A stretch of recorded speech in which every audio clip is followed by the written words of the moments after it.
Good evening, ladies and gentlemen. Tonight I'd like to share with you a journey. And it's a journey that'll stay with me for the rest of my life. And it revolves around what happens when you step outside your comfort zone.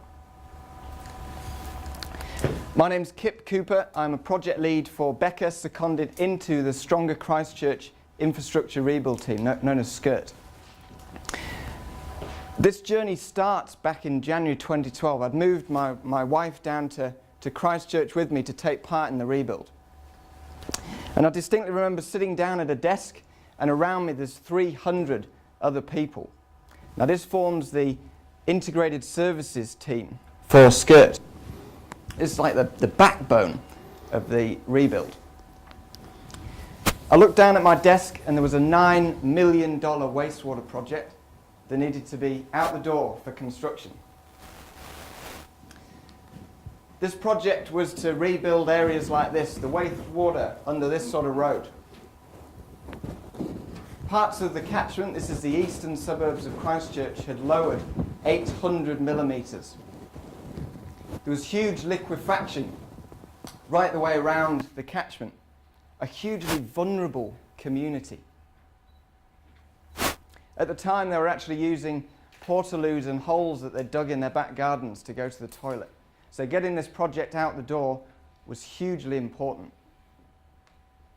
To give you a bit of context about SCIRT, this is an organisation set up in 6 months, and it'll cease to exist after 5 years.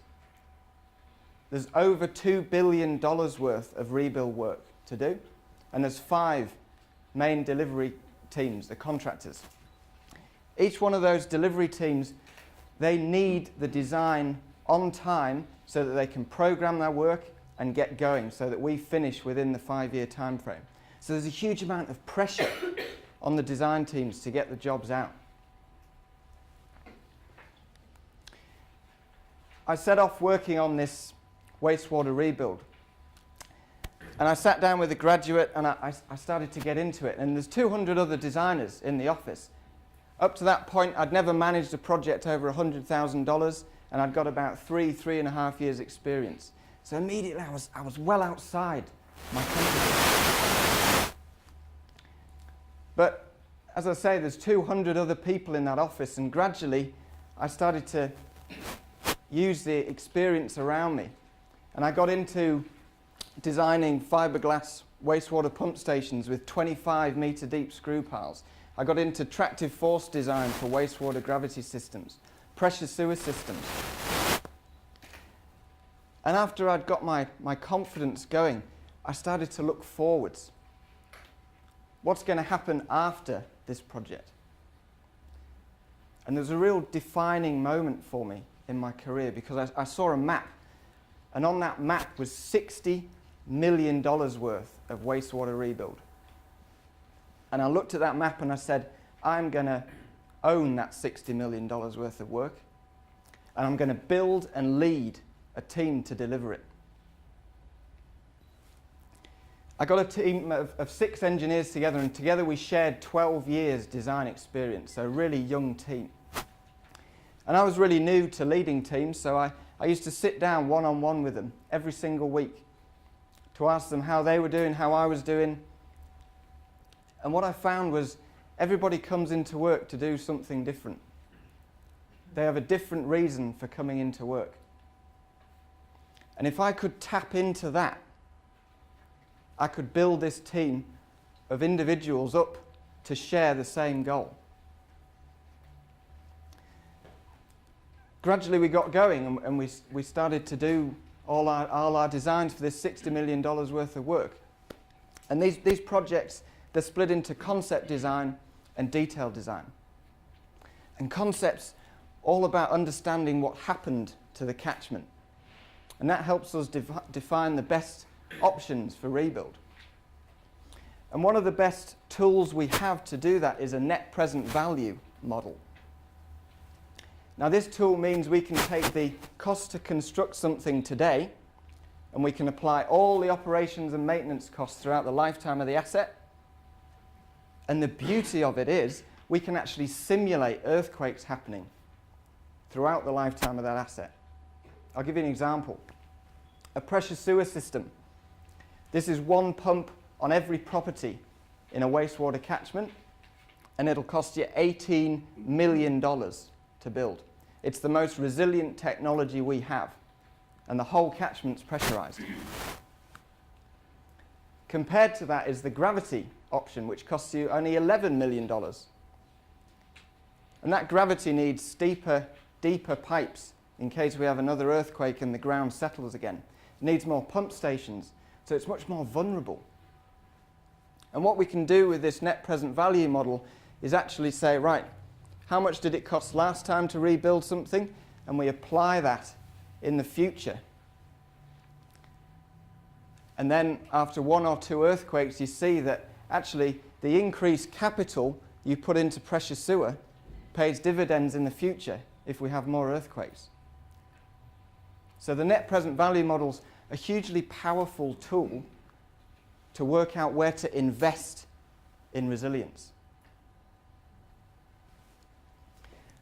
The detailed design phase was all about completing a huge amount of work and detail in a really tight time frame. The team I led delivered 450 detailed design drawings and 10 design reports in 9 months. We won Project of the Month twice in 3 months because of our commitment to delivery on time. And when we'd finished our $60 million worth, we were 25% under design budget. Now to do that, I really had to focus my energy on leading and delegating to the team as opposed to doing the work myself. And that was actually something I found quite difficult to do at first. And the best way for me to learn how to step back a bit and let somebody else get going was to never ask a question that was yes or no, and always start going back to these motivating factors. Why are people in at work today? And if I could phrase that task so that that person engaged with it, then they'd take the task away and they'd want to deliver it themselves. It was a hugely powerful way of developing the team. Gradually the team, we grew together tighter and tighter, and we were delivering really consistently. And it actually got to a point where I could step outside the team and they could carry on going. I started looking after some roading work. And it was at this point that I was asked to help realign a quarter of the 200 designers at Skirt that form the red team to really focus on delivery and the role each person played in that delivery. And from there, it was a real honor to be invited on behalf of the integrated services team, this 300 people strong backbone of Skirt, to develop an individual development framework that gave people an expectation of what a one-on-one discussion would look like. It gave people an expectation and a passion for what they could achieve whilst they're at Skirt. Ladies and gentlemen, in summary, since the Canterbury earthquakes, my career has been the most challenging yet rewarding to date. Every single day I go into work and I am involved firsthand in a project that changes the face of Christchurch for the future. It's pushed me well outside of my comfort zone. And in that sort of environment, you have to follow what feels right. And for me, taking a leadership role feels right.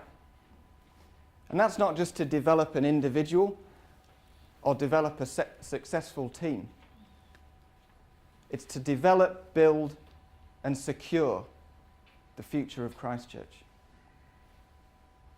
Thank you.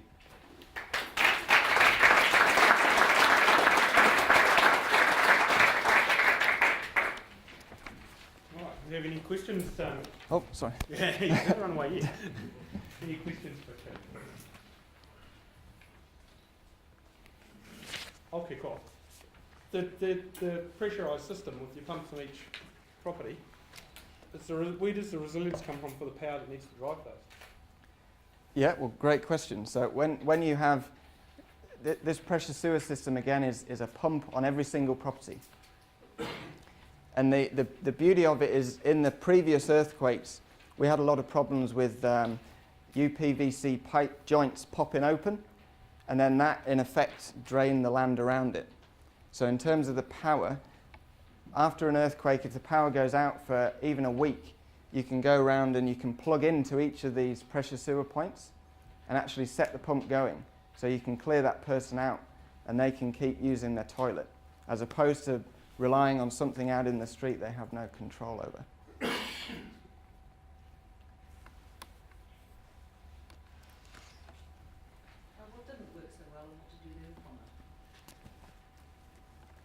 What didn't work so well and what did I learn from it? I learnt that telling someone to do something gets you nowhere in comparison to them wanting to do it. So there's a really good example of one guy in the team. He had never been involved in design before, and he really struggled with the program, and he was a real. Some people really like to ask why. When you give them a task, they ask, why do we need to finish that on this deadline? And it's a huge challenge in the design part of Skirt, because what we're doing is we're building billions of dollars worth of designs, and then they're being shelved, so waiting for a delivery team to pick them up. And for someone who wants to get something perfect, because they are an engineer, and that's why we get paid to do it, it was really hard for them to say, that's good enough, let's move on to the next thing. So I had to work really, really hard in myself to step back from being dictatorial, and actually they became incredibly good at the concept design phase, where we've got a little bit more time and it's all about thinking through the project. So I sort of encouraged him to go into the concept, and then when it came to detailed, we'd already got a lot of the stuff worked out and we could really crack on and get through the detailed design. One last question? Yeah, how do your staff respond to this change in leadership style, this sort of, the outcome you want, and then allowing them to work towards achieving that? Yeah, great question. So how did the team respond? Yeah. I have a lad in my team who he's actually an Afghani refugee, and he's only spoken English for about 7 years, and he really struggled to get into understanding that he was allowed to own part of the job. And so when I used to spend a huge amount of time with him and other graduates as well who are very young in explaining what their piece of the project would do. So a really good example, when you're going through assessing damage in a catchment, it's actually quite a mundane task. You have to sit and look at videos of pipes for kilometres. And at the time it was really hard work. But I explained to the guys time and time again that if they got it wrong and they assessed a pipe as being okay and it was damaged, we might use a completely different option to fix that. Or again, we might waste a load of money in rebuilding something that was actually fine.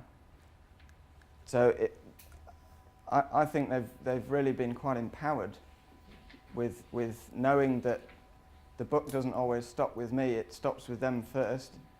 And then we used to spend a lot of time together sort of in the last month of a project, ironing out the details, and yeah, it's been quite a journey to see those guys develop, really, from 2 or 3 months experience. Thank you. Excellent. Thank you very much, Kip. Thank you. Yeah, thank you. Well done.